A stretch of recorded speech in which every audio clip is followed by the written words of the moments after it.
Hello, hi everyone. Hi, thank you all so much for being at our event, sharing stories. Welcome to the Times and Sunday Times Cheltenham Literature Festival and VOICEBOX, which is a new integration at the festival celebrating stories and the art of storytelling. My name is Clarissa Pabi. I'm absolutely delighted to be with you all today. And like many of you, I love stories. And I was fortunate to study sort of English literature at Oxford, and since graduating kind of went to work in kind of the publishing and podcasting industry. And I think that what is so exciting about stories and storytelling is there is sort of, storytelling matters. And I think we've seen that, more than ever, it sort of has the ability to sort of connect us. And stories take a kind of really malleable kind of form in that, it can be a poem, it can be a written story, it can be the spoken word, it can be a photograph, and anything and everything in between. And so I'm really excited to get into a discussion with these two remarkable storytellers today. So I'm joined by audio documentary maker, podcaster, and author Hana Walker Brown. Can we get a round of applause, Hana?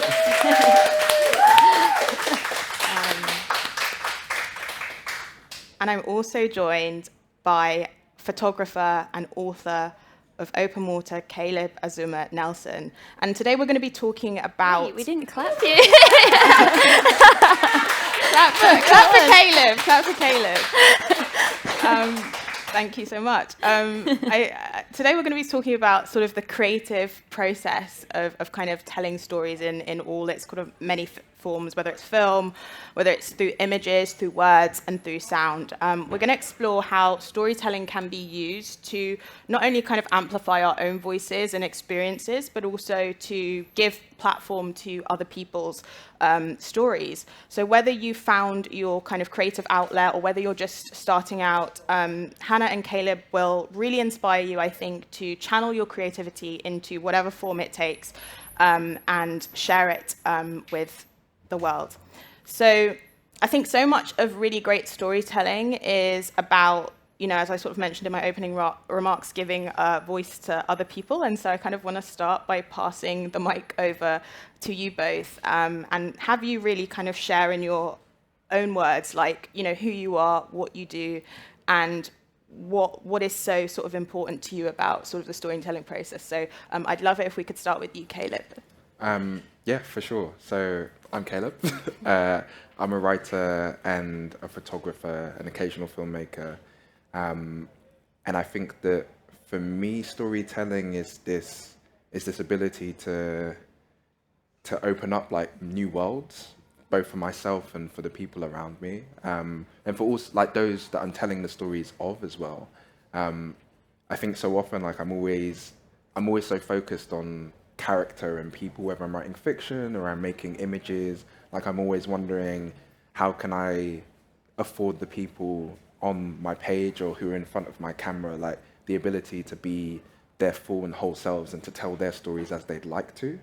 And so I think that's always my starting point with storytelling. And then like once you've given someone the room, they feel free to let you into their world, or even if it's a fictional character, it's like you can kind of enter that space and your world expands as a result.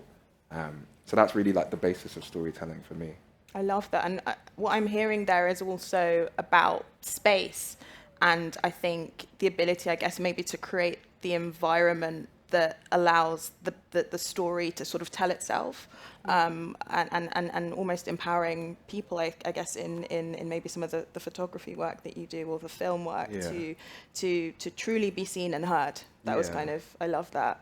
For sure. Yeah, I think for me, like a good story feels more like a conversation than anything else. Like, I'm telling you something, there's a narrative there, but you want it to be a dialogue between you and the audience and you and the character or the people. Like you want it to feel like it's like everyone is involved as opposed to being quite prescriptive.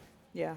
No, I love that. And I think also, and I don't know if you both feel like this as well, that often like the best form of storytelling is quite generative. It results in something. It results in something else being generated. Other people maybe being inspired to kind of share their story or create something new. So yeah, I love that insight. Hannah, could you tell us a There's little so much bit? I want to like jump in on there that you said. I'm like, I think the same. Oh, please do. Just jump in. Hi, I'm Hannah, for anyone that didn't get the intro. I tell stories across a whole range of mediums, so podcast, writing, music, film. And there's something you said there about the conversation, and for me, it's definitely an exchange. It's like with art, these things only exist once they're seen, once they're heard. Otherwise, well, no one knows that they're there. And I think that's really integral to a lot of my work, is who isn't being seen or who isn't getting an opportunity to see, and providing them that space, and not just creating a space, but I think more kind of integral to that is holding a space, like where it's safe, like where it's safe to be vulnerable, where these things can kind of happen in this container.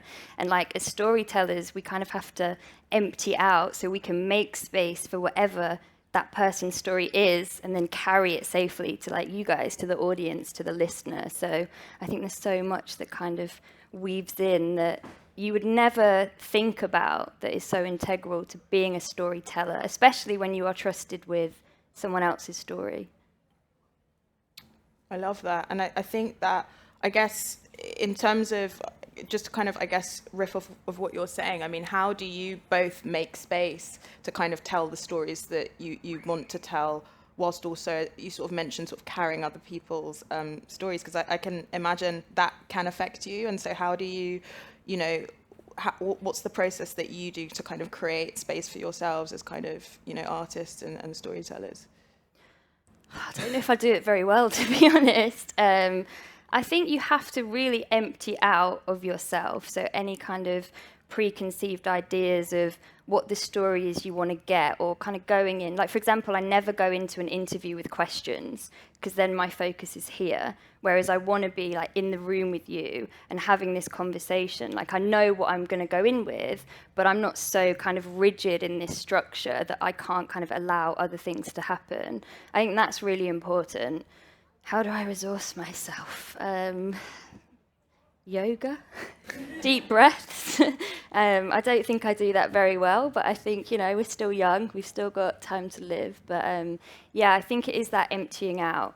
You want to be able to take that on, and it's hard. Like, it's really hard when you're hearing a lot of very intense things. Like, the book I've just written, a lot of the interviews I've done are with people who have lost children in like really horrendous ways. And, I'm not equipped to deal with that. Like, any human being is not equipped to deal with that. I don't think you kind of, I don't have a toolkit to be able to be resilient to that sort of stuff. But yeah, you just have to kind of make a bit of space for yourself around that. Step back, I think. But I haven't nailed it. So if anyone knows how to sort of handle that, that'd be great.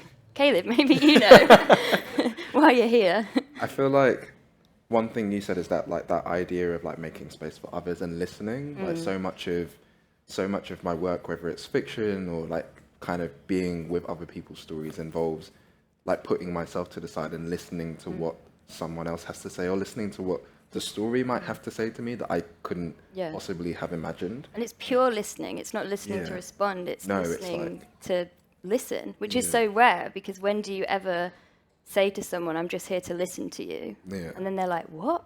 That's new. Like, either therapist or, I don't know, storyteller, Well, that's the space in itself. I think that's where like that kind of space is generated, and that's generative in itself. It like provides someone space which they wouldn't have in their everyday, to be like, okay, perhaps I can come here and be as honest as possible. There's no need for me to like kind of shield or hide any story, because in a way you're presenting your own vulnerability by making space for them, and they can present that back to you. And that's permission, isn't it? Like, as soon as you're vulnerable, you give permission for someone else to do the same. And I think there's always a moment, whether you're kind of taking someone's photograph or interviewing them, where they realise, and it's almost like a palpable shift in the room, where everyone just drops in and goes, oh, I'm safe, and here it is. Because I think a lot of people are just waiting to speak and are never given the opportunity. So by just offering that, I think it's kind of magic when that happens. For sure.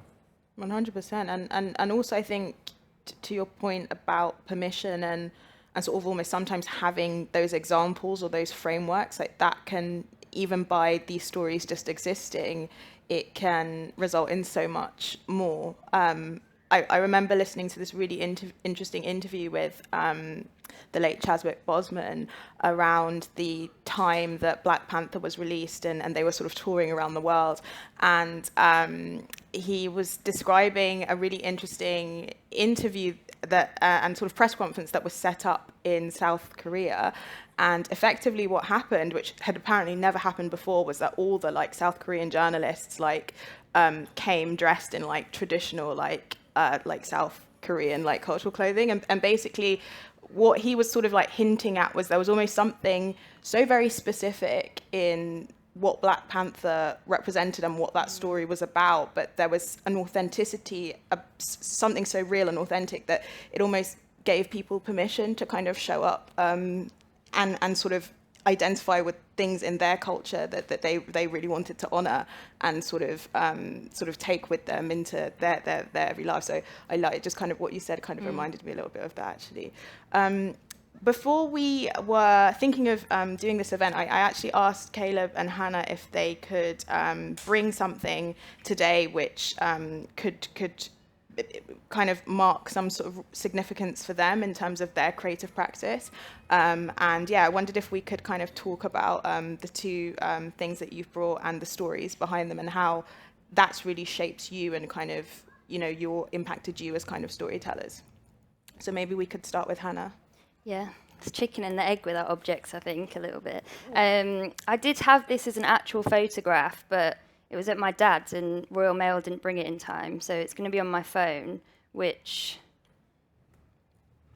you will not be able to see, but I'll describe it in full detail. So it's a photograph of my grandma and granddad at a party, and they're like dressed up to the nines. Like my grandma's got like a sequin dress on, my granddad's in like a white tux, which is questionable, but there we go.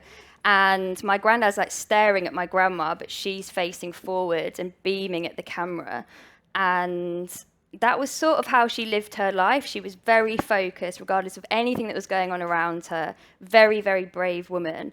And just before she died, we had this conversation, and she said to me, "Promise me you'll never, ever settle." And she didn't mean like romantically, although I wouldn't advise that either.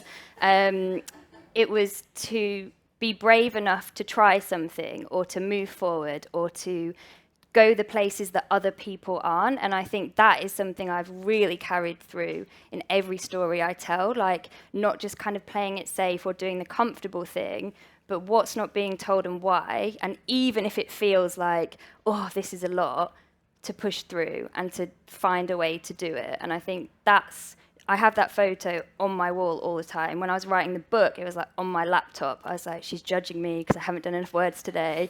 But I just think that idea of going beyond what even you think you are capable of has been really kind of foundation of everything I've done. Incredible. She sounds like a remarkable... Oh, she was a rocket. Yeah. Like, terribly behaved a lot of the time, but yeah, definitely a rocket. Yeah, she ran a jazz club, she smoked cigars, like, yeah, but, yeah, legend. Brave, very, very brave, and I think that, I'm like, yeah, be brave. Not like running into a burning building brave, but actually, looking inwards and having the courage to tell stories from your perspective, like what you said about authenticity, like it's so easy to kind of emulate what everyone else is doing, whereas actually everyone should have the courage to be like, but what have I got? What can I bring? What is my story? How can I bring that into the world? And I think that's the best storytelling, is when you do have the courage to be yourself. 100%. I love that. Caleb, could we speak about what your item is? And I think this is so interesting because it's almost two sides of the same coin. So I said chicken or the egg. Yeah. Well, I guess that... Which came first? The photo. So it's not actually at all, is it? Yeah, this is my camera, which I use at the moment. It's not the camera that I started off with. I shoot on film mostly, and when I was 18, my uncle passed away and left me his old film camera, and it was a moment where I'd always been interested in visuals and in photography and there's some really shaky footage that was taken on my last trip to Ghana when I was 10 years old, that I didn't know that I had taken, but was like footage of my late grandma and like pretty much all of her children in a kitchen, just like they're all like eating and drinking and just like kind of in this quite like jubilant sort of mood. And there's me like 10-year-old self like kind of holding a camera, like panning on all of them. But yeah, like I started really like making images when I was 18 or so. And I think that, I don't know, I didn't know that my uncle had the camera. I didn't know that he planned to leave it to me. But I think in a way he was sort of inviting me to ask myself some questions, which was like, how do you see the world? And how do you want to be seen? And I think that, yeah, like the way that I kind of look through a lens like helps me to frame how I see the world. Like it encourages me to like be like, what is being seen and what isn't, and why is it not being seen, and what do I want to see, and what do I kind of want to encourage other people to see as well. I think also shooting on film really slows me down. Like living in London is chaotic, and it just means that like I can kind of like slow down in this process and really ask like what story it is that I want to tell. 100%, and really be in the moment, I guess. And like you mentioned as well, Hannah, that so much of, I guess, great creativity or storytelling is about not sort of being distracted in a way, and sort of really being in the moment. And I think what's so interesting about, you know, both of the stories that you shared is it also, I think, is a reminder around kind of the wider vision, or sort of to recenter you when maybe things get a bit challenging, because to be storytellers, also part of that is about, you know, failing and experimenting and rejection and all of that sort of stuff. So I actually wondered if you could talk a little bit about, I guess, your experience of that, and sort of working towards maybe getting the story that you want to tell the way you want it to be, and maybe what that experience of that has been like for you. Maybe we could start with Caleb. Yeah, immediately I thought of when I was writing Open Water. And I met my lit agent in May of 2019, and she was the one who suggested that I should write a novel. Like I'd come to her with some nonfiction, and so I went away and I started writing this novel that I was like, oh man, this is the thing that I've always wanted to write. And kind of by July, like I had like half of what I thought was a really solid first draft, and I emailed it to her, and I went away on holiday, and I was really pleased with myself, and I was like, man, I feel really like great, I feel so good. And I came back and she called me up and she was like, yeah, I don't think this is the novel you're supposed to write. I need you to start again. And I was like honestly heartbroken. I was like, oh man, I felt like I'd put my all into this. But that was another moment where I kind of had to put myself aside and really trust what she was saying. She like, that outside perspective was really important, and I wouldn't have the novel that I have today if she hadn't been like, start again, like try again. Yeah. And she was like, it's not that the novel was bad, but it just wasn't, it didn't feel like the voice that you should be speaking in. It didn't feel as honest as you could be. It didn't feel like you. And I'm glad that she kind of pushed me in the direction to be more like me. Yeah.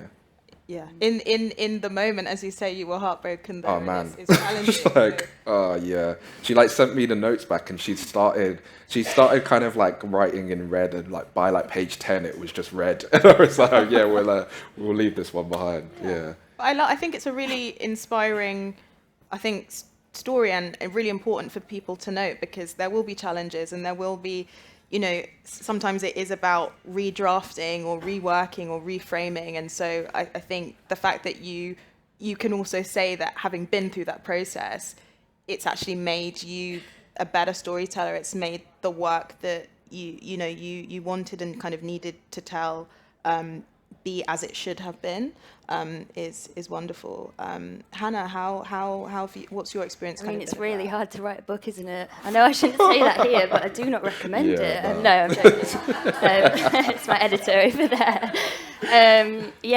That read, or they're like, there's only a few comments, and you're like, there's so many comments, I'm so bad at this.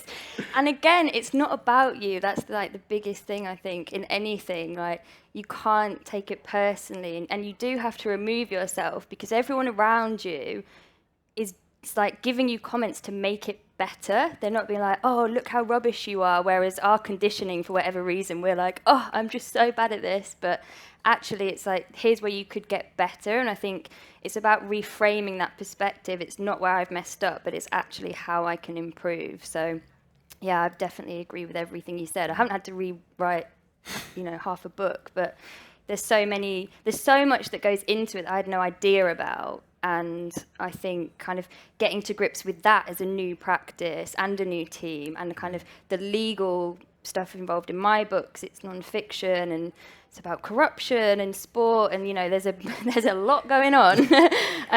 So that stuff to contend with as well. And again, I just have to remind myself, I haven't failed, I'm just getting better, which is hard to do, but I think the more you tell yourself that, the kind of easier it becomes, like a mantra almost. Yeah, 100%. And as they say, you fail fast. Yeah. You regularly. You build up the resilience. Yeah, because then when you win, you're like, yes, I've won, because I failed. No, I think, it's just about perspective. But, it's really, really soul-bearing to write a book. Even if it's not a memoir, just kind of putting your words on a page, for some reason, I just felt so vulnerable. So I'm also contending with, the psychological stuff, not just sort of seeing the red lines. But, you just have to remember it's not about you in the end. The stories aren't about me. Again, I'm the vehicle through which they're told, and that I have to remember. Remember why you started is another poster I have next to my grandma on the wall. Brilliant. I love that. I wondered if we could talk a little bit about, I guess, a couple of things. I think that the stories that you've both kind of written, but also I think the process behind all of that, which you've kind of touched on a little bit. I think one of the things I personally really love about Open Water is that it centers on two characters who are artists themselves, right? And you've got one character who is, from the world of dance, and another character who is a photographer. And I think what's so interesting about that juxtaposition is you've got one form, I guess, of storytelling, of art, that is all about kind of momentum and movement and kind of energy. And then you've got another which is almost about stillness and kind of framing and archiving. I was really interested to because you sort of set up that sort of collision so well in your incredible novel, and we've got copies here today at the end of this event for people to buy if you've not read this incredible piece of art yet. One thing I was really interested to know is, I guess, in terms of your coming into contact with other forms of art and storytelling, what has been, one of the biggest impacts on you in terms of your own practice and kind of what you like to create? And I think we touched on this a little earlier when we were talking, but I'd love for you to kind of share with people what that was for you. Yeah, for sure. I think while I was in the process of writing Open Water, it became very clear that the story I was writing, the spine of it was this idea of love. But it wasn't just love amongst people, but love of expression. And I think the one of the things I was really trying to do was bridge the gap between emotion and expression, and understand where the sort of the drop off was there, because there's always going to be a slight discrepancy in what you feel versus how it's expressed. And engaging with these other art forms, with music and with visual art and with film, enabled me to close that gap slightly, because if I couldn't describe a feeling spot on, then I could say, oh, well, the film Moonlight, in the middle of it, there is a scene which this is the feeling that I'm trying to talk about. And it was cool to be able to take that through the process of writing, but also through the process of actually putting the book out into the world. We made a playlist with Spotify, which is really cool. And I got to direct the film, a little trailer for Open Water as well, so which was really nice as well. Kind of being able to take something that, I always will be a writer at heart. I always think of myself as a writer first, but being able to kind of say, well, there are other art forms, and the most important thing is expression. It's the story that we're trying to tell, and whatever vehicle, whatever medium needs to be used, that's what we'll use. And so I think a big part of the process was me letting go of the rigidity of like saying, oh, I am a novelist and that's it. It's like I think as a novelist and as an artist and as a storyteller, like I want to bring in everything that I am interacting with and everything that I'm seeing on a day-to-day basis. I love that. And I think what's so interesting about that and that Moonlight reference as well, I don't know if anyone has seen Moonlight, the film, which is, it's really, we'll really recommend it if you haven't seen it. One of the things I found really interesting, and it links back to what you were saying about, you know, the camera and also how do people want to be seen, was that I read, I think, about the fact that in the way they sort of lit the film and the way that, particularly with sort of very melanated skin, how it was really, there was a craft to sort of how they did that, because they actually had to account for the fact that within photography for a really long time, we've not actually seen Black people represented because of the kind of white, I forget the name of it, but it's a sort of effect within photography in terms of like like how you capture it. And so what was quite interesting is they were quite sort of intentional about how they shot it and how they lit it, and so it actually feels like really sort of distinctive when you watch it, and it's so vibrant. And I think that's also about craft. It's about how you approach, how you're actually going to show and represent things. And I wondered for you both, how you approach craft, like what for you is really important in how you tell stories, whatever medium it's in. I mean, for me, I always say show and don't tell. So it's kind of interesting that you said show there, as in, you know, whatever interview I've done with someone, I'm not going to like relay it back to you like, then they said this and then they said this. I'm going to show you what happened in that space, even down to the feeling and the emotion. Like, I want to transfer the truth. And I don't mean the truth as in these are the facts, but the truth of what I felt in that space with a person, or the truth of what they felt within that space. So that's how I use kind of sound design if I'm making audio documentaries. And even, you know, that's quite hard in writing to do the show and don't tell, because obviously, you know, you have to write. You don't have someone's voice that can kind of tell you so much. Like, it betrays so much, the human voice, that you don't need to be explicit. But even in the writing, it was like, how can I make you feel like I did? How can I describe this scene that I was in so that what you're getting is the authentic experience? So that's something that's always in my mind, like, how can I show without telling so explicitly that you detach because you weren't there? Whereas actually, if you show, it feeds the imagination more, and the listener, audience, whoever, can start to kind of build it how they want to build it. I don't know how, you know, I can't tell you practically how that happens, but that's in my mind. And also how things feel versus what they look or sound like, because then we have an entry point. You know, if you've never seen, I don't know, this room, for example, and I go and start talking about it like you have, whereas like, how did it feel in the room? You know, slightly nervous, maybe we're talking a little bit fast, and someone goes, oh yeah, I had experience like that, you know? So moving beyond like the literal, I guess, into kind of the more emotional, but without losing the information. Does that make sense? Ish. Yeah, it's all right. It's a literary festival. We can wing it. I think one of the things that is also really interesting about you both is that you move very effortlessly between, you know, different mediums, whether that's writing, whether that's photography, film, podcasting, audio.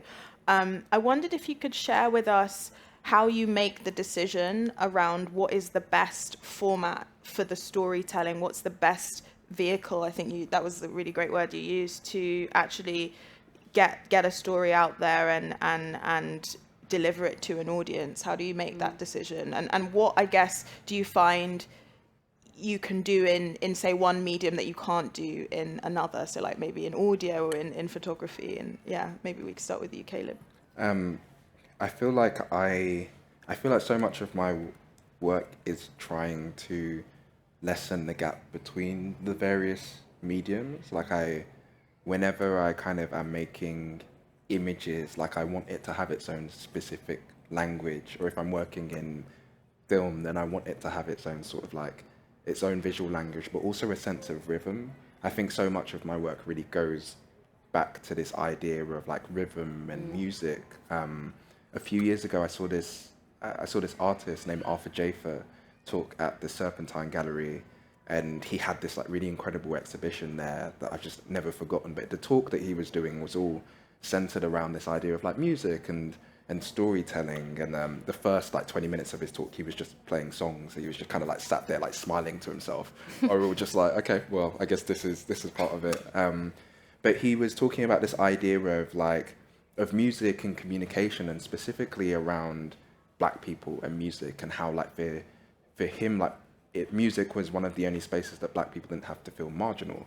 And so I like, specifically with Open Water and with a lot of my work since, I've been thinking about kind of like bending these different languages, whether it's written or visual, to that idea, towards this idea of rhythm, and to kind of tap into my own freedom in a sense, to be like, here is this like rhythm, here is this like sense of this feeling that you can communicate with rhythm, with being able to like slow down and to speed up, and to also feel like you're in the midst of song, where you're in the midst of music.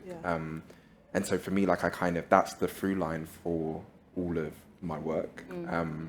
And across mediums, like I don't know about you, but it feels quite instinctive. You're like, yeah, definitely. Here is a story, and I think this is the medium that I want to use. And the challenge is like the evolution, I think, from one thing to another, because things can transfer. Like the book I've just written started as a 4-part audio documentary. And the reason it was an audio documentary was because the main sort of protagonists, the main people whose story it were absolute dynamite to interview. Like, they had amazing accents, they were so articulate, funny, emotional, and I was like, people need to hear this voice. And then they're also in the book, like, how do you translate that to page? So that was a real challenge, but I think you still capture that person. I think that is part of the growth as a creator, is like evolving with it, moving it from one to the other. But yeah, I think it is instinctive, like, you know sort of instantly what it's going to be. And that's not to say that it can't be other things, because like the easy thing is like, I know this is a photograph. We're like, no, make it into an audio piece. And you're like, oh God, how am I going to do that? But that's how you get better, because I think you have that in you to do it. It doesn't matter where it goes. Like, you have that integrity to tell a story. That doesn't change across format. But yeah, it's how you present it. And I'm exactly the same in terms of music and rhythm, like how I put together documentaries or podcasts. There's always a rhythm. Like, I almost emulate the structure of a song in some ways. Like, if you wanted to go and break it down after, you would kind of see that, bridge, chorus, call and response, like within my work. But maybe that's a bit too deep for today, a bit too in it. But I think, it is just intuitive, and once you know where it's coming from, once you know like who you are and how you communicate, I think that becomes a lot easier. Yeah. And what advice, I guess, would you, because both of you are very, seasoned, and you've got so much experience, and so, I mean, in the best way. Just see like salt and pepper, salt bay, a bit of salt bay, a bit of seasoning, spicy. Spicy. What advice, I guess, maybe would you give your younger self, or what would you tell people maybe here who maybe haven't had all the experience that you've had in terms of what you've learned, that could maybe help them decide? Either, it might be you have an idea, but you're not too sure like what the best format to get it out is. There's so much available to you. Or it might be that you know the format that you want to work in, but you've not yet been able to generate the idea. So like, what advice would you give to people who may be starting out about just how to make those decisions and really sort of make the most of whatever medium that you go into? I think trusting yourself is a big part of this process. Like, so much of writing feels like it's an act of faith. Like, I often just kind of like, I sit at a desk and there's a blank page, and there must be some words at the end of the page. Like, there's no choice.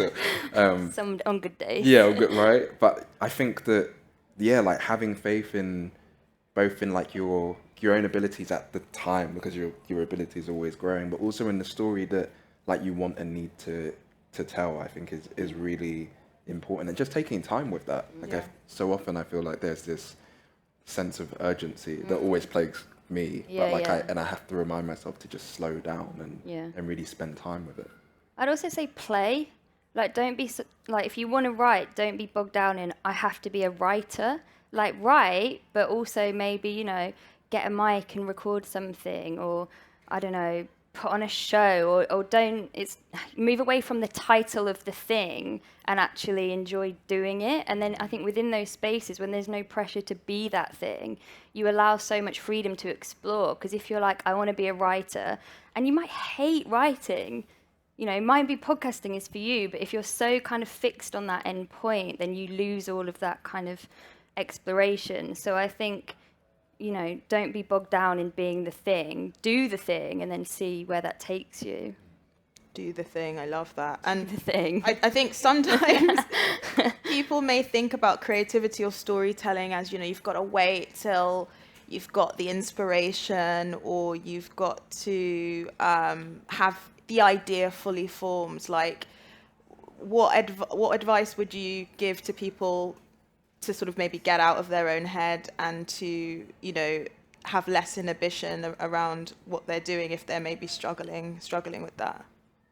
I mean, I don't know if I've quite nailed that myself, but like in your process, do you sort of have allocated times for writing? Do you set aside how many words you want to write, or do you set aside, you know, deadlines for sort of when you need to be creating certain things? Do you have a bit of structure, or is it quite spontaneous?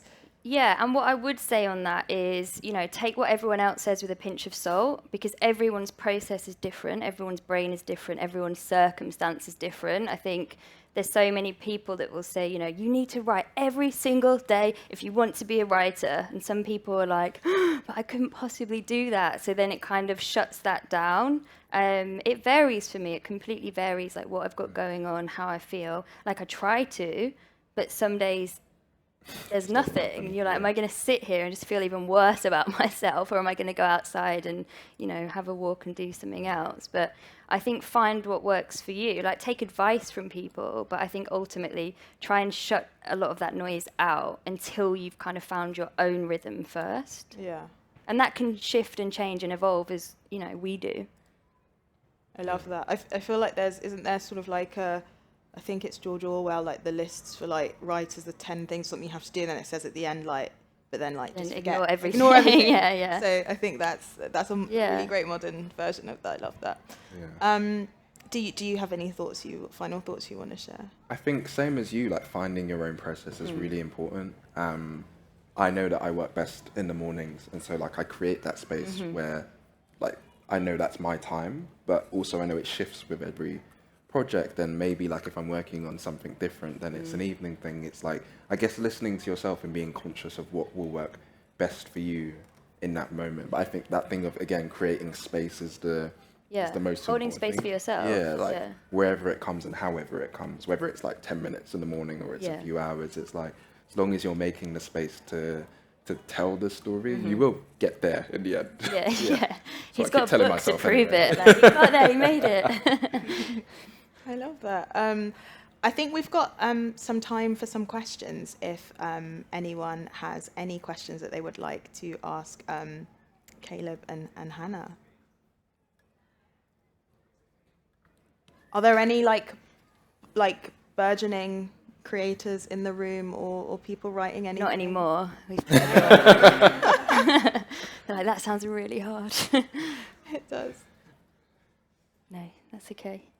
A bit exposed in here. Yeah, it's been exposed. Well, we'll be around. So if you do want to kind of come and speak to Hana and Caleb, I'm sure that's also great, and you can also connect with them on social media as well. I guess before we round up, was there anything that either of you feel like you wanted to share, but maybe haven't yet had the opportunity to sort of do that in, I guess, maybe the questions that you get asked? Because, like, you know, as creators, you know, you do these sort of panels all the time. So what's maybe like the one question that you wish people would ask you, and then maybe could you answer it?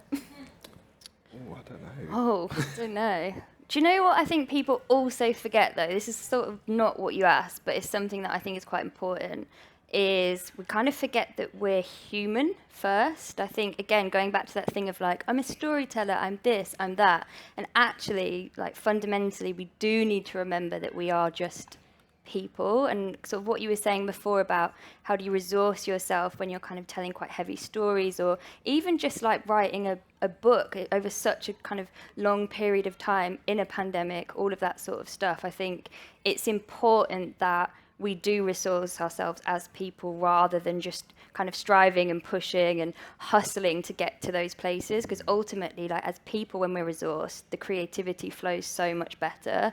Because I think, that's something I have a lot of conversations with people about, and they're like, I almost forget that I'm a person. I'm like this, I'm a person, but I'm like, in front of me is the kind of career thing or the author or the creative, and actually we need to kind of integrate a bit more, which sounds quite deep, but I think it is something we do forget.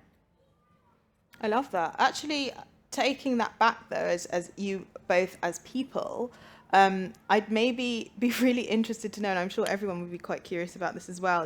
Can you tell us about something that maybe you're really into, like you're just as people, or like just obsessed with, that has literally got nothing to do with the work that you create or how you make money, but must enrich you in some way that is kind of fueling just that freedom to be creative? So is there like a show that you're watching that you love, or is it, is there just something you're really, Dungeons and Dragons, something, a game, a secret hobby, the Queen's Gambit, I don't know, like just something that maybe you're just absolutely obsessed with and that you could talk about for ages, that's nothing to do with like your work, but just as people. I don't know, like, I'm not that weird in terms of like what I'm into.